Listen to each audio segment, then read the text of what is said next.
ഏറ്റവും പ്രധാനപ്പെട്ടത് പലതും കാണാതെ ചെറിയ ചെറിയ കാര്യങ്ങൾ മാത്രം കണ്ടിട്ട് നമ്മൾ ടിപ്പ് ഓഫ് ദ ഐസ്ബർഗ് എന്നൊക്കെ പറയാൻ പോലും നമുക്ക് ധൈര്യം വേണ്ട.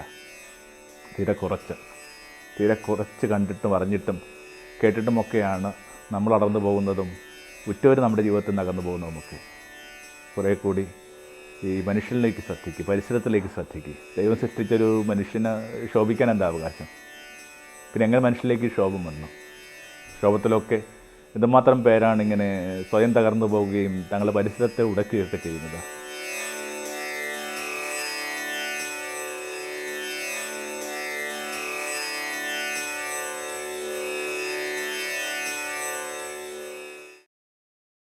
ഗുരുകരണത്തിലേക്ക് സ്നേഹവന്ദനം.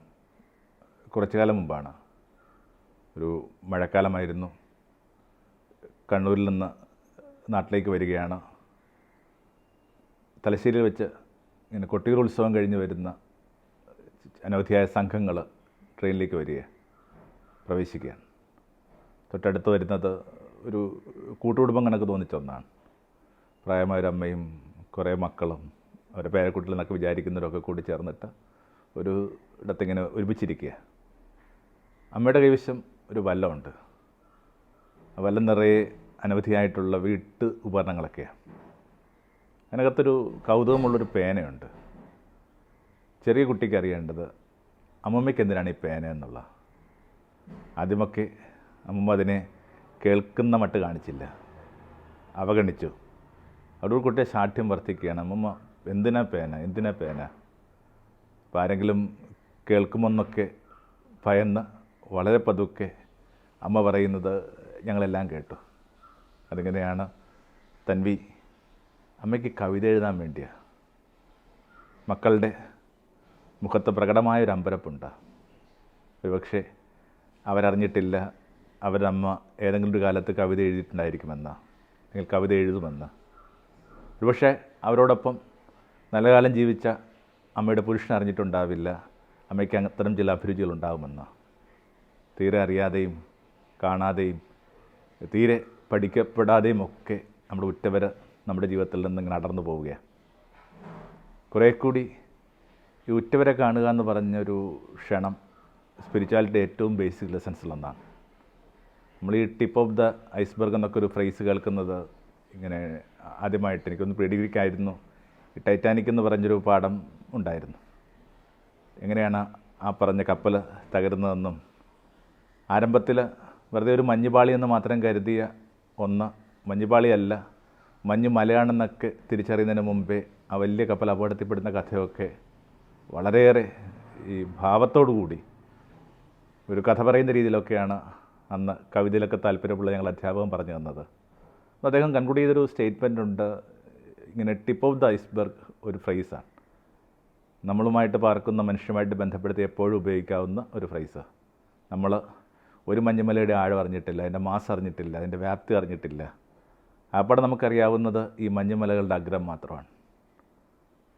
ആദ്യകാല പ്രസംഗങ്ങളിലോ എഴുത്തുകളിലോ ഒക്കെ ഈ ഒരു ഫ്രേസ് ഞാൻ കുറച്ച് ഉപയോഗിക്കുകയൊക്കെ ചെയ്തിട്ടുണ്ട്. പക്ഷെ ഒരു ജീവിത സായന്ത്രത്തിലെത്തുമ്പോൾ ആ ഒരു ഫ്രേസ് ഉപയോഗിക്കാൻ പോലും ധൈര്യമില്ല. ഈ ടിപ്പ് ഓഫ് ദ ഐസ്ബർഗ് പോലും നമ്മൾ കാണുന്നില്ല. നമ്മൾ കണ്ടുവെന്ന് കരുതിയ പല കാര്യങ്ങളും വെറുതെ ഫലിതമാണ്. ഈ വാട്സൺ ഷെർലോക്ക് ഹോംസും ഒക്കെ ആയിട്ട് ബന്ധപ്പെട്ട് റെഡ് സൈസിലൊക്കെ പണ്ട് വായിച്ച ഒരു ഫലിതം കണക്കാണ്. ഹോംസിൻ്റെ ഏറ്റവും പ്രിയപ്പെട്ട അക്കമ്പനി ചെയ്യുന്ന ഒരു കൂട്ടുകാരനാണ് ഈ പറഞ്ഞ വാട്സൺ എന്ന് പറയുന്നത്. രണ്ടുപേരും കൂടി ഒരു കുറ്റവാളിയെ തേടി യാത്രയിലാണ്. രാത്രി ഒരു മരുഭൂമിയിൽ വിശ്രമിക്കാനായിട്ട് അവരൊരു ടെൻ്റ് ഉണ്ടാക്കുന്നു. പുലരിയിലെപ്പോഴോ വാട്സനെ ഈ ഹോംസ് തട്ടി ഉണർത്തുക. ഇത് പറഞ്ഞു, നീ കാണുന്നില്ലേ ആകാശത്ത് നിറയെ നക്ഷത്രങ്ങൾ, നിനക്ക് എന്ത് തോന്നുന്നു? വാട്സൺ പറഞ്ഞു, എന്ത് തോന്നാനാണ്?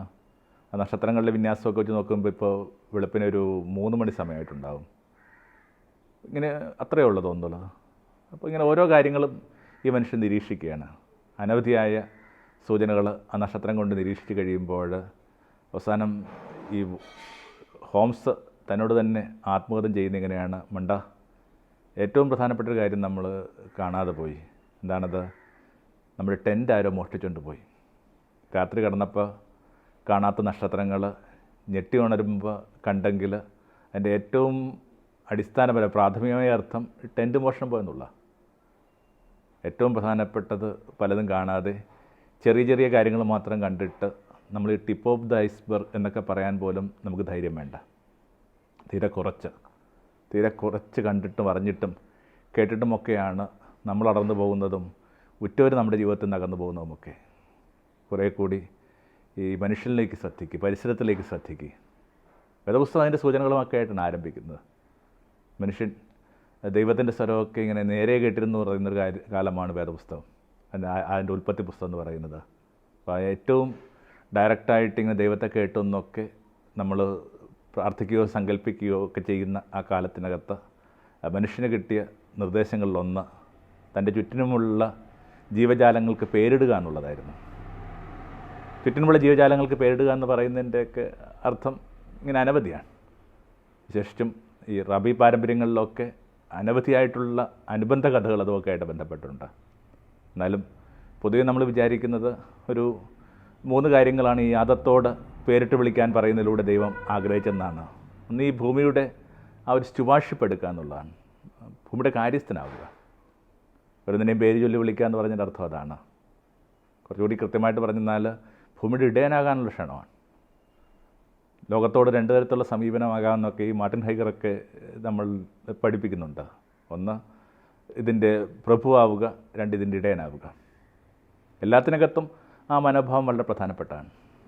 എനിക്ക് ഈ ഹസ്ബൻഡ് എന്നൊക്കെ ഉള്ള ആ പദത്തോടു കൂടിയുള്ള ഒരു താല്പര്യക്കുറവ് അതാ വാസ്തവത്തിൽ. ഹസ്ബൻഡ് എന്ന് പറയുന്നതിനകത്തൊക്കെ ഈ പ്രഭു എന്ന് പറഞ്ഞ ലോഡെന്ന് പറഞ്ഞ അർത്ഥം വരുന്നുണ്ട്. ഹസ്ബൻഡറി എന്നൊക്കെ പറയുന്ന പദത്തിൻ്റെയൊക്കെ ഒരു പശ്ചാത്തലത്തിൽ നിങ്ങൾക്കത് പരിശോധിച്ചാൽ മനസ്സിലാവും. അപ്പോൾ എല്ലായിടത്തും ഇങ്ങനെ പ്രഭുവാകുക എന്ന് പറഞ്ഞൊരു സംഭവമുണ്ട്. ഇൻഫാക്റ്റ് ലോകത്തിൻ്റെ പ്രഭുവാകാൻ വേണ്ടിയല്ല ദൈവം മനുഷ്യനെ സൃഷ്ടിച്ചത്, അതിൻ്റെ ഇടയനാകാൻ വേണ്ടിയാണ്.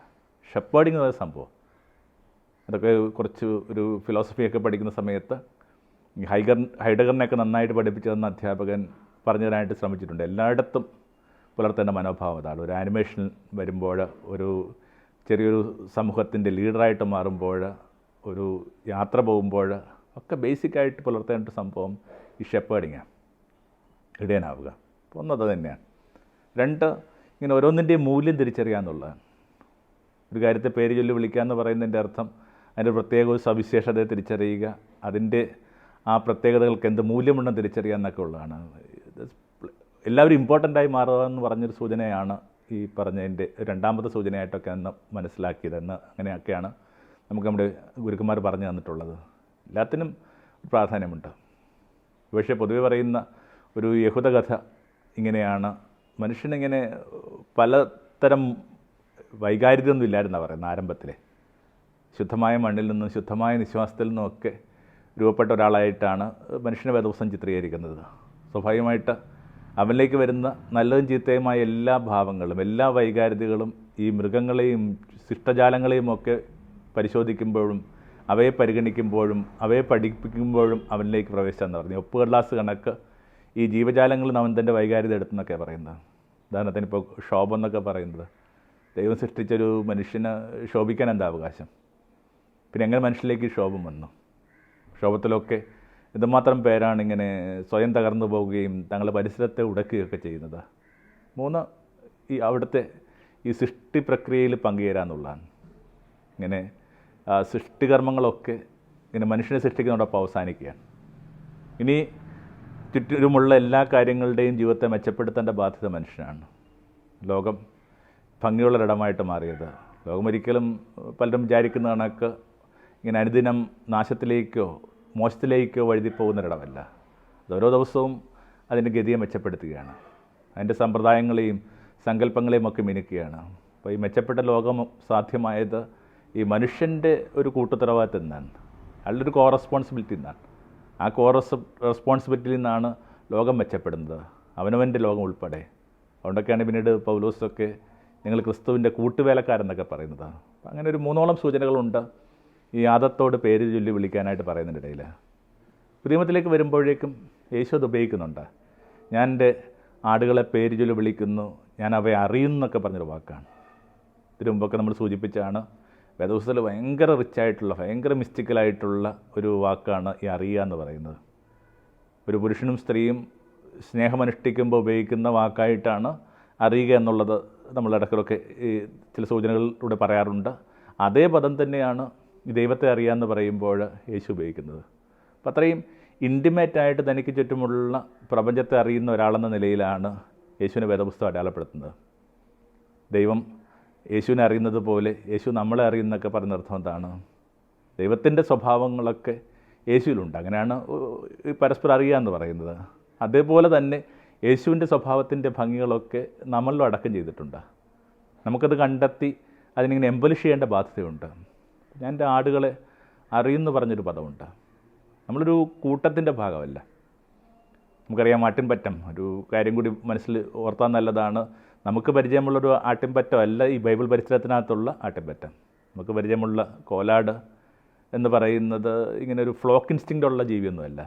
അതിങ്ങനെ പലപ്പോഴും ഒറ്റയായിട്ട് നടക്കുകയും ആവശ്യത്തിലേറെ അഗ്രസീവ് ആകുകയൊക്കെ ചെയ്യുന്ന ഒരു ജീവിയാണ് ഈ പറഞ്ഞ നമുക്ക് പരിചയമുള്ള ആട്ട്. യേശു വരുന്ന ആ പരിസരത്തിൽ ഈ ചെമ്മരാടുകളാണ് വേദപുസ്തകത്തിൽ പരാമർശിക്കപ്പെടുന്ന ആടുകൊണ്ട് പലപ്പോഴും അർത്ഥമാക്കുന്നത്. ഫ്ലോക്ക് ഇൻസ്റ്റിങ്ക്റ്റാണ്. ഒരു പുഴ കടക്കേണ്ടി വരുമ്പോൾ പോലും ഒരാടിനെ ഒന്ന് ഇറക്കി വിട്ടാൽ മതി, ബാക്കിയുള്ള എല്ലാ ആടുകളും അതിനകത്തുള്ള ഒന്നിനെക്കുറിച്ചും ഭയപ്പെടാതെ, ഒരു ചുഴിയെയും ഭയപ്പെടാതെ പതുക്കെ ഇതിൻ്റെ പിന്നാലെ ഇങ്ങനെ പോകും. അത്രയും ഫ്ലോക്ക് ഇൻസ്റ്റിങ്ക്റ്റ് ഉള്ള ഒന്നിൻ്റെ പേരാണ് ആടുന്നത്. അപ്പോൾ ഈ ഫ്ലോക്ക് ഇൻസ്റ്റിങ്ക്റ്റ് ഉള്ള ഈ ആൾക്കൂട്ടത്തിനിടയിൽ നിന്ന് ഓരോരുത്തരെയും സെപ്പറേറ്റായിട്ട് തിരിച്ചറിയാമെന്ന് പറയുന്നതാണ് അവിടെ നമ്മുടെ മീതെ വെച്ച് നീട്ടുന്ന ശ്രദ്ധയുടെ ഏറ്റവും വലിയ സൂചന. നിങ്ങൾ ആൾക്കൂട്ടത്തിൽപ്പെട്ട ഒരാളല്ല, നിങ്ങൾ ഒറ്റയാണ്.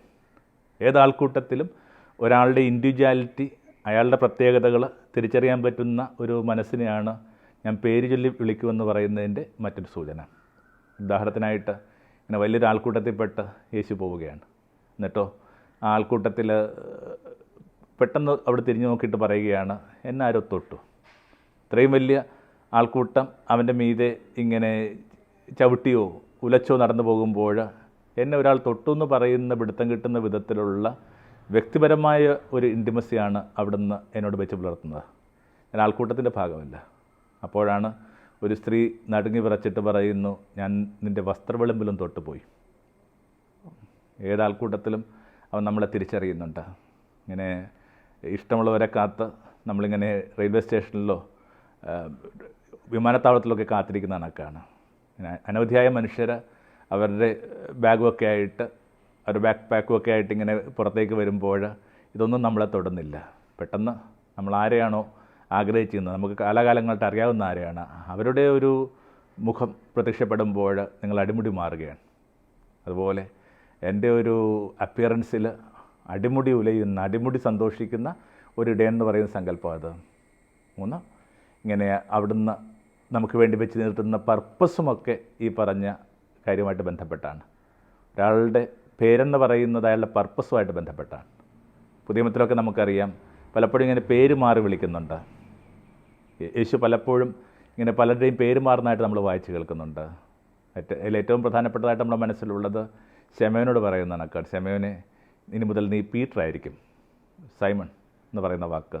ശമയോൻ എന്ന വാക്കിൻ്റെ ധ്വനിക്കകത്ത് ഇങ്ങനെ കാറ്റത്തെ ഒരു ഞാങ്കണ എന്നൊക്കെ പറയുന്ന ഒരു റീഡ് എന്നൊക്കെ പറയുന്ന ഒരു വാക്കിൻ്റെ ഒരു എത്തിമോളജിയൊക്കെ വായിച്ചായിട്ട് ഓർക്കുന്നുണ്ട്. എന്നാൽ പീറ്റർ എന്ന് പറയുന്നത് ഇങ്ങനെ കല്ലാണ്. ഏതൊരു കാറ്റത്തും മുലയുന്ന ഒരു മനുഷ്യൻ ഇങ്ങനെ അടിമുടി നിലപാടുള്ള, അടിമുടി ഗുരുത്വമുള്ള ഒരാളായിട്ട് മാറുമ്പോൾ അയാളുടെ പേര് മാറേണ്ടതുണ്ട്. അങ്ങനെയൊക്കെ ആയിരിക്കണം യേശു അയാളെ ഇങ്ങനെ ഇനി മുതൽ നീ പീറ്റർ ആയിരിക്കും എന്നൊക്കെ വിളിക്കുന്നത്. അപ്പോൾ പേര് ചൊല്ലി വിളിക്കുക എന്ന് പറയുന്നതിൻ്റെ അർത്ഥം ഈ പർപ്പസ് ഓഫ് ലൈഫ് ഇൻഡിക്കേറ്റ് ചെയ്യുക എന്നുള്ള. കഴിഞ്ഞ ദിവസം കണ്ടൊരു ചലച്ചിത്രത്തിനകത്ത് ഒരാൾ അയാളുടെ കൂട്ടുകാരത്ത് ചോദിക്കുന്നുണ്ട്, ഒരേ ഒരു ചോദ്യം മാത്രം ദൈവത്തോട് നിനക്ക് ചോദിക്കാൻ പറ്റുമെങ്കിൽ നീ എന്തായിരിക്കും ദൈവത്തോട് ചോദിക്കാൻ പോകുന്നത്? അപ്പോൾ അവൾ പറയുന്നുണ്ട്, എനിക്കൊരൊറ്റ കാര്യമേ ചോദിക്കാനുള്ളൂ, what is the purpose of my life? നമ്മുടെ ജീവിതത്തിൻ്റെ നിയോഗം എന്താ? നമുക്ക് തീരെപ്പിടുത്തം കിട്ടുന്നില്ല. വല്ലാത്ത ഒരു ആശയക്കുഴപ്പത്തിൽ നമ്മുടെ സായന്തനങ്ങൾ എത്തുകയാണ്. നമ്മൾ യേശുവുമായിട്ട് ബന്ധപ്പെട്ട് നമ്മൾ പറയുന്നൊരു വാക്കുണ്ടല്ലോ, ഞാൻ എല്ലാം പൂർത്തിയാക്കി. എല്ലാം പൂർത്തിയാക്കിയെന്ന് യേശു പറയണമെങ്കിൽ യേശുവിന് ജീവിതത്തെക്കുറിച്ചൊരു ഡ്രാഫ്റ്റ് ഉണ്ടായിരിക്കണം. നമുക്കാവട്ടെ അത്ര ഒരു ഡ്രാഫ്റ്റും ഇല്ലാതെ കടന്നു പോകുമ്പോൾ നമ്മൾ എന്താണ് പൂർത്തിയാക്കേണ്ടിയിരുന്നത്? ആ പർപ്പസ് ഓഫ് ലൈഫ് എന്ന് പറയുന്നത് അത്ര എളുപ്പമല്ല കണ്ടെത്താമെന്ന് പറയുന്നത്. പലപ്പോഴും അത് പിടുത്തം കിട്ടാതെ പോകുമ്പോൾ ജീവിതത്തിലെ ഏറ്റവും നിരാശഭരിതരായ മനുഷ്യരായിട്ട് നമുക്ക് ഈ കളം കാലിയാക്കേണ്ടതായിട്ട് വരുന്നു. ആരോ പറയുന്ന ഒരു ഉപമ കണക്കാണിത്. തിയേറ്ററിൽ സിനിമ തീരുന്നതിന് തൊട്ട് മുമ്പായിട്ട് ചിലരൊക്കെ ഇങ്ങനെ ഓടി വരും. ഇത്തിരി നേരം കൂടിയൊക്കെ ഉള്ളൂ. അവർ ഓടി വന്ന് സീറ്റ് ഓക്യുപ്പൈ ചെയ്യുന്നു. അപ്പോൾ എന്തോ ഒന്ന് സ്ക്രീനിൽ നടന്നുകൊണ്ടിരിക്കുക. എന്താണെന്നവർക്ക് എത്ര ആലോചിച്ചിട്ടും പിടുത്തം കിട്ടുന്നില്ല. ഈ കഥാഗതിയൊക്കെ ഇവിടം വരെ എത്താനായിട്ടുള്ള കാരണങ്ങൾ ആലോചിച്ച് അവരിയ്ക്കുമ്പോൾ വാതിലിൽ ആ ചുവപ്പ് വെട്ടം തെളിയുന്നു, എക്സിറ്റ്. ഒന്നും കാണാതെയും കണ്ടെത്താതെയും ഒരു ഡ്രാഫ്റ്റും ഇല്ലാതെ മടങ്ങിപ്പോകുന്നതിനേക്കാൾ വലിയ ദുരന്തം എന്താ? ഇപ്പോൾ ഞാൻ എൻ്റെ ആടുകളെ തിരിച്ചറിയുന്നൊക്കെ പറയുന്നത് എൻ്റെ പർപ്പസുമായിട്ട് ബന്ധപ്പെട്ട്, അവിടുന്ന് പേര് ചൊല്ലി വിളിക്കുന്ന പറഞ്ഞ വാക്കൊക്കെ എൻ്റെ പർപ്പസുമായിട്ട് ബന്ധപ്പെട്ട സൂചനകൾ കൂടിയാണ്.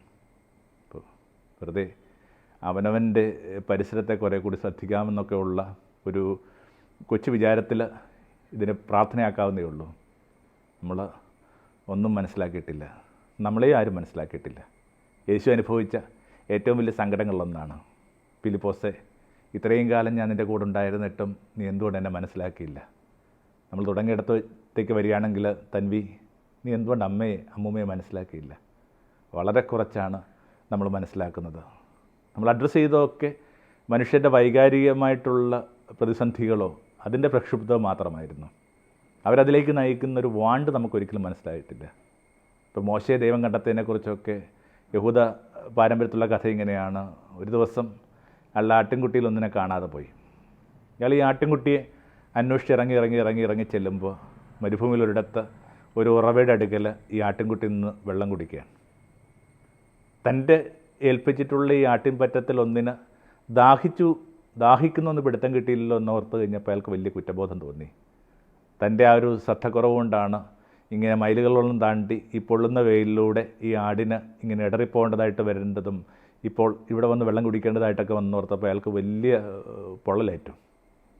ആ കുറ്റബോധത്തിൻ്റെ ഭാഗമായിട്ട് അയാൾ പിന്നീട് മടങ്ങിപ്പോകുമ്പോൾ ഈ ആടിനെ നടക്കാൻ പോലും അനുവദിക്കാതെ തോളിൽ വെച്ചുകൊണ്ട് മരുഭൂമിക്ക് കുറുകെ വരുമ്പോഴാണ് ദൈവം മോശയെ വിളിക്കുന്നത്, മോശ.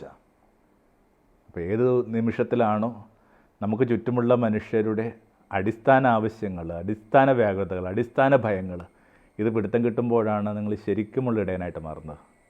എല്ലാവർക്കും ഏതെങ്കിലുമൊക്കെ ഒരു തരത്തിൽ ആ നല്ലിടയൻ്റെ എന്തെങ്കിലുമൊക്കെ ഒരു അംശം പല ഉത്തരവാദിത്തങ്ങളിൽ തീർക്കേണ്ടതായിട്ടുണ്ട്. അപ്പോൾ മനുഷ്യൻ്റെ വാണ്ടെന്ന് പറഞ്ഞൊരു വാക്കാണ് നമ്മൾ കൂടുതലായിട്ട് ഉപയോഗിക്കുന്നത്. നമ്മൾ മനുഷ്യൻ്റെ വാണ്ടിനെ മാത്രമേ അഡ്രസ്സ് ചെയ്യുന്നുള്ളൂ. ഈ വാണ്ടിലേക്ക് മനുഷ്യനെ പ്രേരിപ്പിക്കുന്ന ഒരംശമുണ്ട്, അത് നീടെന്ന് പറഞ്ഞ അംശമാണ്. ഇപ്പോൾ ഒരു ട്രസ്റ്റ് ഇഷ്യൂ ഒക്കെ ആയിട്ട് ബന്ധപ്പെട്ട് എന്തെങ്കിലും തരത്തിൽ ബുദ്ധിമുട്ട് അനുഭവിക്കുന്നൊരു വ്യക്തി ചിലപ്പോൾ മനുഷ്യർ അത്ര എളുപ്പത്തിൽ ഇങ്ങനെ എടുക്കത്തില്ല, മനുഷ്യരെ അത്ര എളുപ്പത്തിൽ വിശ്വസിക്കില്ല. അപ്പോൾ നമ്മൾ പറയുന്നത് എന്താണ്? അതൊരു പെസിമിസം ഉള്ളൊരു വ്യക്തിയാണ്. അവൾക്ക് അല്ലെങ്കിൽ അയാൾക്ക് ഒന്നിനെയും വിശ്വസിക്കാനായിട്ട് പറ്റുന്നില്ല. ആ വിശ്വസിക്കുന്നില്ല എന്നൊരു കാരണം മാത്രമാണ് നമ്മുടെ ചർച്ചാ വിഷയം. എന്തെങ്കിലും തരത്തിൽ അതിനെ ഇങ്ങനെ ബലപ്പെടുത്തുക എന്നുള്ളതാണ് നമ്മൾ കണ്ടെത്താനുള്ള പോംവഴി. പക്ഷേ അവളുടെ ട്രസ്റ്റ് ഇഷ്യൂ എന്ന് പറയുന്നത് വാസ്തവത്തിൽ അവളുടെ ബേസിക്കായിട്ടുള്ളൊരു നീഡുമായിട്ട് ബന്ധപ്പെട്ട, ഏതോ ഒരു ഘട്ടത്തിൽ ലൈഫിൽ ഡിച്ച് ചെയ്യപ്പെട്ട, ഏതോ ഒരു ഘട്ടത്തിൽ വഞ്ചിതയായപ്പെട്ട അവളുടെ അനവധിയായിട്ടുള്ള എക്സ്പ്രഷൻസിലൊന്ന് മാത്രമാണ് അവൾ ട്രസ്റ്റ് ഇഷ്യൂ. ഇപ്പോൾ എന്തിനകത്തും ഒരു നീഡിനെ അഡ്രസ്സ് ചെയ്താൽ നല്ലതായിരിക്കും. ആ നീഡ് മിക്കവാറും ഈ പരിക്കേറ്റ ഒരു മനുഷ്യനുമായിട്ട് ബന്ധപ്പെട്ട നീഡാണ്. അതിനെ അഡ്രസ്സ് ചെയ്യുമ്പോഴാണ് ഈ പേര് ചൊല്ലി വിളിക്കുക എന്നൊക്കെ പറയുന്നത് അതിൻ്റെ പൂർണ്ണാർത്ഥത്തിൽ നമുക്ക് മനസ്സിലാവുക. ഇൻടു ദ വൈൽഡ് എന്ന് പറഞ്ഞൊരു സിനിമയുണ്ട്. നഗരവും അന്നത്തെ നാഗരികമായ എല്ലാ സങ്കല്പങ്ങളും സ്വപ്നങ്ങളുമൊക്കെ മനസ്സ് മടിപ്പിച്ച് കഴിയുമ്പോൾ ഒരാളിങ്ങനെ വനത്തിലേക്ക് പോവുകയാണ്. ആ വലിയ അമേരിക്കയിൽ അഗാധ വനത്തിലേക്ക് പോവുകയാണ്. ആ പോകുന്ന വഴിക്ക് അയാളുടെ ഐഡൻറ്റിറ്റി കാർഡ് ഉൾപ്പെടെ എല്ലാം കത്തിച്ച് കളയുന്നുണ്ട്. അവിടെ വെച്ച് അയാൾ വായിക്കുന്ന ഒരു പുസ്തകത്തിൻ്റെ ഒരു പ്രധാനപ്പെട്ട വരി ഇയാളെ വല്ലാതെ തൊട്ടു. അതിങ്ങനെയാണ്, കോൾ എവരി വൺ അല്ലെങ്കിൽ എവരിത്തിങ് ബൈ നെയിം, എല്ലാത്തിനെയും പേര് ചൊല്ലി വിളിക്കുക. അയാൾ അതിന് ശേഷം തനിക്ക് ചുറ്റിനുമുള്ള പരിസരത്തെ ഇങ്ങനെ കുറേ കൂടി കണ്ടെത്താൻ ശ്രമിക്കുകയാണ്. ഓരോന്നിൻ്റെയും പേര് ചൊല്ലി വിളിക്കാനുള്ള ശ്രമത്തിലാണ്. ഓരോന്നിൻ്റെയും പേര് ചൊല്ലി വിളിക്കുക എന്ന് പറയുന്നതിൻ്റെ അർത്ഥം അതിൻ്റെ സവിശേഷത തിരിച്ചറിയുക, അതിന് ആവശ്യമായ ശ്രദ്ധ കൊടുക്കുക എന്നൊക്കെ ഉള്ളതാണ്. എന്നാൽ ആ പേര് ചൊല്ലി വിളിക്കാനുള്ള അയാളുടെ ശ്രമത്തിനിടയിൽ അയാളിങ്ങനെ ഒരു ഇല കഴിച്ച്, അത് ഭക്ഷ്യയോഗ്യമല്ലാത്ത ഇല കഴിച്ച് അയാളിങ്ങനെ മരിച്ചു പോവുകയും ചെയ്യുന്നു. ചിലപ്പോൾ ഈ പേര് ചൊല്ലി വിളിക്കാനുള്ള ശ്രമം കുറച്ച് അപകടം പിടിച്ചതായിരിക്കാം, എങ്കിലും അതിനകത്ത് ദൈവികമായൊരഴകുണ്ട്. Call every one by name. ആമേൻ. തമോന്മുഖം ജീവിതം പ്രഭാമയം സന്നിധാനം